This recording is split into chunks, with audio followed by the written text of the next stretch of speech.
Well, good day, my friends. It's your old pal, Jordan the Lion.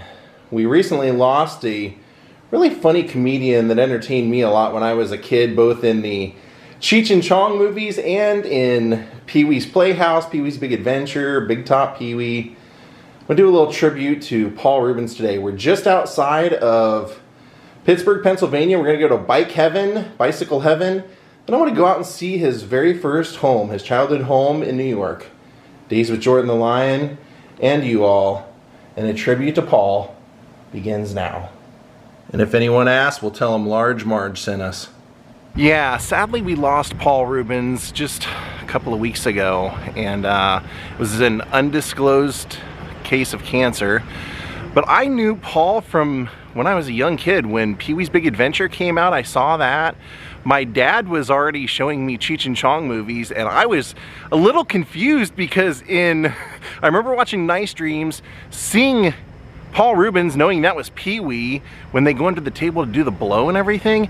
Then when I saw the next movie, he is in part of that as Pee-wee. So I've been following Pee-wee since I was a kid.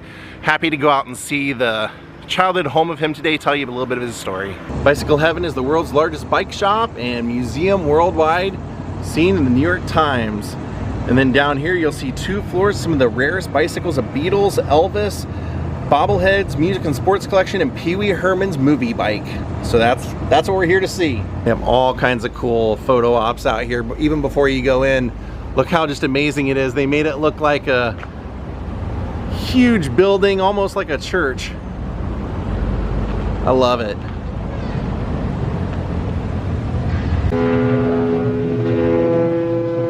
Of course, Pee-wee's bike is so iconic. I mean, it's the MacGuffin of the movie, basically. It's the whole reason the movie happens.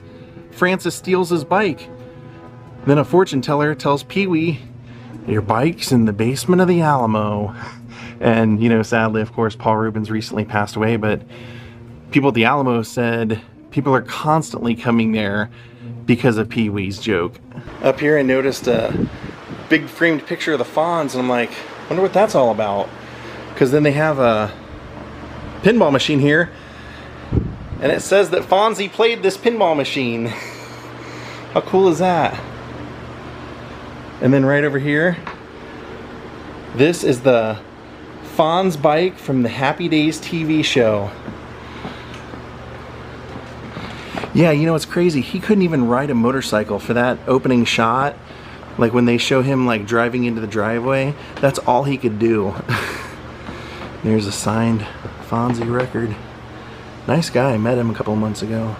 Okay, I think we're close because I see a picture of there. Oh, there it is, oh my gosh. Oh, that is awesome, what a display. The real Pee-wee Herman bicycle movie prop. Okay, so this actually says over here on this sign, 1 of 4 to exist out of 14 made. One of which is owned by Paul Reubens, Pee-wee. Another is at the Bike Museum of America, which is near where my grandpa lives in Ohio. And it says one was sold on eBay years ago for $38,000, and one is here at the Bicycle Museum. That is so cool. And then they have a Pee-wee scooter down here too I've never seen. I mean, it's the scooter, it's made for kids based off the one that he rides out of Pee-wee's Playhouse. But that's really cool to see. So cool that they have this on display for Pee-wee fans. Let's get close and just, I mean, you can see it, how hand painted it is. You can see the imperfections and things like that on it. That's really cool. And then here you can see where they glued the fin on right up here. And then maybe my favorite part of the bike is the property of Pee-wee Herman.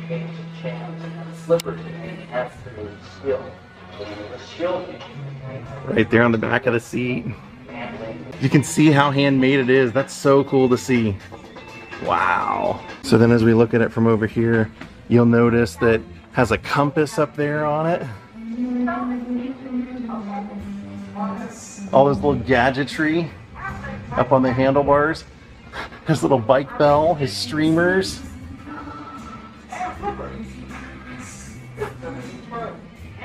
His little streamer right there. He's even got the the buttons right there on the side. So now we'll get over here and get a, they have so many freaking bikes and stuff around it, it's hard to like get up there and show you all the little details the same way I want to, but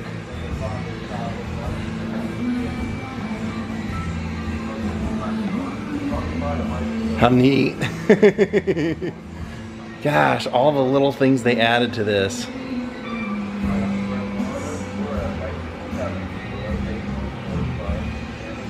PW Herman.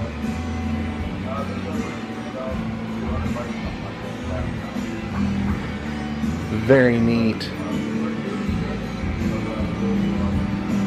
That is straight up epic. And then of course they have the movie poster right there. But yeah, if you doubt its authenticity, they do advertise right here that this was the real deal. And then as long as this is a Pee-wee tribute, they have one of the Pee-wee talking dolls here. And I didn't realize they made two different ones because there's a different packaged one down here as well. And as I was looking at this, I noticed that they recently just put like a little memorial plaque here. How nice is that?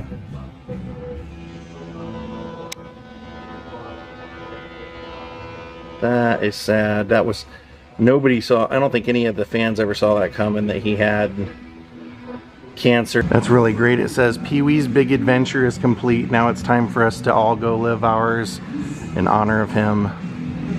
See the paint's missing off the propeller on this one?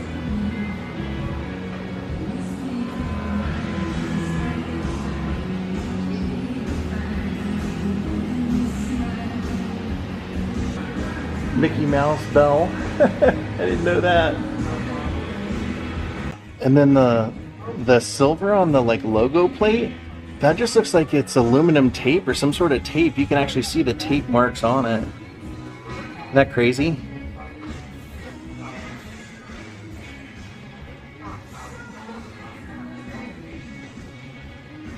And then that's the other side of the Pee-wee scooter with a little flag. I wonder what happened to that helmet. That helmet that he rides. See, I'm actually probably a bigger fan of Pee-wee's Playhouse than I was of everything else, but I love Pee-wee's Big Adventure also. Man, if you're in Pittsburgh, don't miss out on this one. That is really cool. I can't believe I'm seeing one. Next time I go through Ohio, I'm gonna go see another and I want to compare. Let's see how close they really are, because look at the way they did this little piece. It looks like aluminum foil. Making me curious now. I gotta show you that, don't I? If the monkeys rode that? That four-seater? Look at that, that yellow four-seater. Hope this is, you know, I know there's so many bicycles behind it. I'm hoping that that's not making it hard to see this, but yeah, there's the monkey's bike, all four seats. We will definitely have to come back here and make a separate vlog just for this place. I wanted to try and keep it all Pee-wee stuff, but then I saw that monkey's bike. But yeah, now we're actually gonna drive about 6 hours to Pee-wee's birth home, his very first home in New York. Thank you, Bicycle Heaven. I'll definitely be back.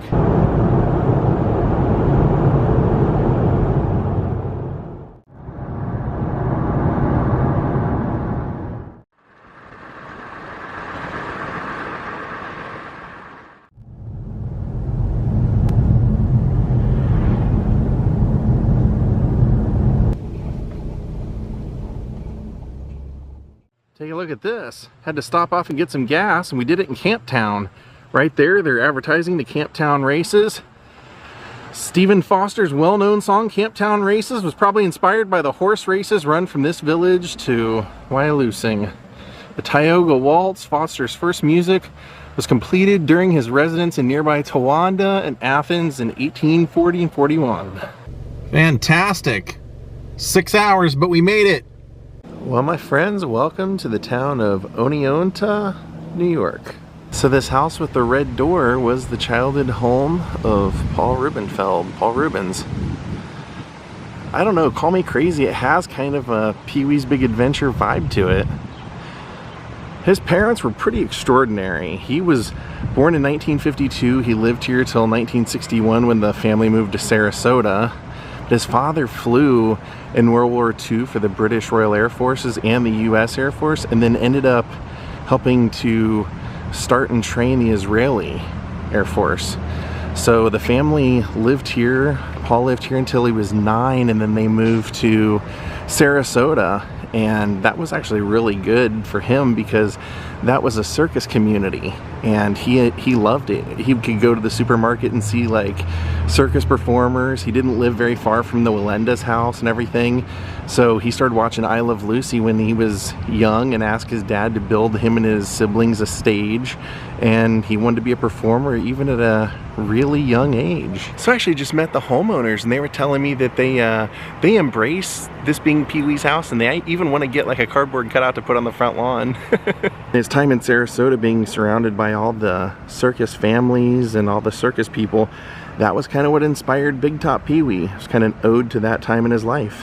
Where did Paul start his performance bug? Well, he was the head of the thespians in Sarasota High School, and then he went off to college, and within a year of college he knew that he wanted to be an actor, and so he started applying at different acting schools. Got turned down by Juilliard, but he ended up getting accepted at Cal Arts. And when he passed away, all the people that he knew at Cal Arts started posting photos, and it was like David Hasselhoff, Katie Seagal, who played Peg Bundy, Elvira. They were all talking about what a great guy he was and how much they loved their time with him at Cal Arts. And then he went off to Groundlings. He moved to Los Angeles, started doing stand-up comedy. He got on the Gong Show. He was on the Gong Show like 14 times.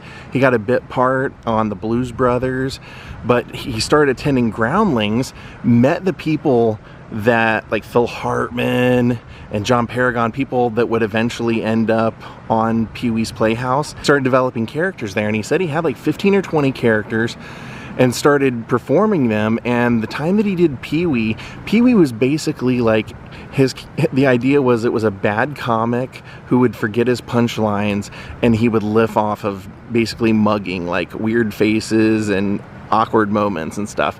And he said when he did it, it was really well received. It got a better reaction than almost anything else he'd ever done. And he said the character was pretty fleshed out. He had the gray suit and the bow tie were there from the beginning, from like the very first performance. He said the voice was something he had done a couple of years before. And then it just came down to the bad comedy and the mugging and the faces and everything. And so he said once he saw that people really liked it, he said, I think I should just concentrate on this character.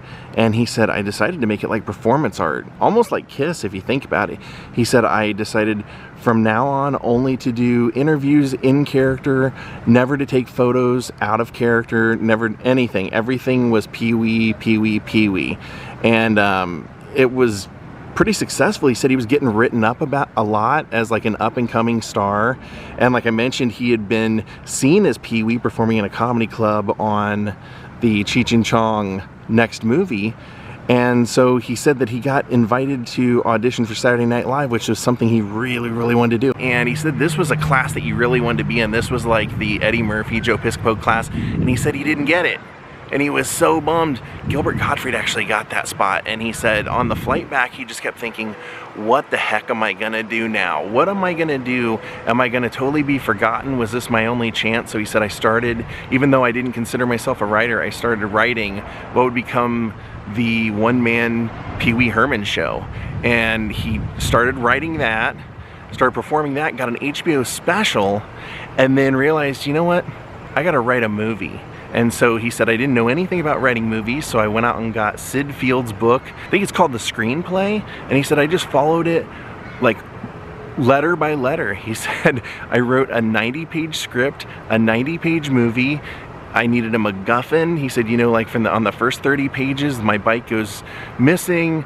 On page 60, I get it back. He said, like I did everything by the book. He said, but at first I didn't know what the MacGuffin was going to be. What was this thing that the character has to chase? And he said, so we were on the lot at the working on the script, and he said, I noticed that everybody had bicycles except for me, and I started complaining. I'm like, hey, what is it going to take for me to get a bike? And they said, don't worry, we'll get you a bike. He said, like a couple days later, he came back from lunch, and there was this beautiful, like 1946 Schwinn bicycle sitting there, and they had made like a placard that said, parking space for Pee Wee Herman only. And he said, all of a sudden it just dawned on me, I'm like, that's it. It's gotta be the bike. Pee Wee has to love the bike. So they made the movie. The movie's a classic. He wrote it, starred in it, Tim Burton directed it, and then on the premiere night at the Chinese Theater, when it screened, the head of CBS came up to Pee Wee's manager and said, how about we do a cartoon? And Pee Wee said, nope, I don't want to do a cartoon. I want to do live action, and I already know how I want to do it. It's like, I want to do like a kid's show. And they said, okay, if you agree to do it with CBS, we will never tell you what you can and can't do. And he said, so he agreed to do it. And for 5 years, he said, that's the way it went. He said, for 5 years, I got to do whatever I wanted. And they almost never said anything about it. He made the show with all of his friends, Phil Hartman, John Paragon. I cast them all. I mean, we even see Lawrence Fishburne as Cowboy Curtis in there, and it was just so freaking creative. He had this amazing artist, Wayne White, doing all the sets and everything and all the gadgets and everything. So the show was a huge success. He got 15 Emmy nominations, and then in 1991, while he was back in Sarasota, he got busted for indecent exposure at a XXX theater, and that pretty much just ruined everything. Now, if it happened now, people would be like, oh, awesome, cast him in everything, like put him on TV. But at that point, it was kind of, you know, it was a black mark. And sadly for his family, who was based out of Sarasota, it really wasn't, it didn't look good on them. I mean, like, or it was probably pretty difficult for them in their community, because they were really well liked. And sadly, Paul decided to quit doing Pee Wee around this time, and said that he took the very first thing that was offered to him, because he didn't have to audition, and said he just wanted to get back on the horse, and it was Buffy the Vampire Slayer. And he said when they talked to him about it, they said they didn't really have any exact idea of what they wanted the character to be, so he was free to do what he wanted. And he said, I had him put in the contract that I could look like my mugshot, and so that's what he did. He said that was his way of getting back on, and he loved doing it. And I remember, you know, his return to television, I believe, was Murphy Brown. Our family watched Murphy Brown, and Murphy always had a problem keeping secretaries, and all of a sudden one day she walks in and he's the secretary. And I remember there was just a big thunderous applause from the audience. When he passed away and you saw all the people, like all of his friends leaving comments, this guy was really, really beloved. I mean, he went out of his way for his friends. They all had really unique stories about things he had done to make friends of theirs feel special at performances, different various gestures of generosity. And it's cool to know that Pee Wee eventually came back. That was a beloved character. He eventually brought it back to the stage, and then Judd Apatow and he made a movie. I personally was not a huge fan of the Pee Wee's Big Holiday movie, but I love knowing that he was so happy about making it, and he was really happy with the way it turned out. And then sadly, as we know, he was really low-key, but we found out just all of a sudden, one day posted on his official website was that he had passed away and privately was battling cancer and didn't want people to know. Rest in peace, Paul Reubens. So long, Pee Wee. Thank you for your adventure.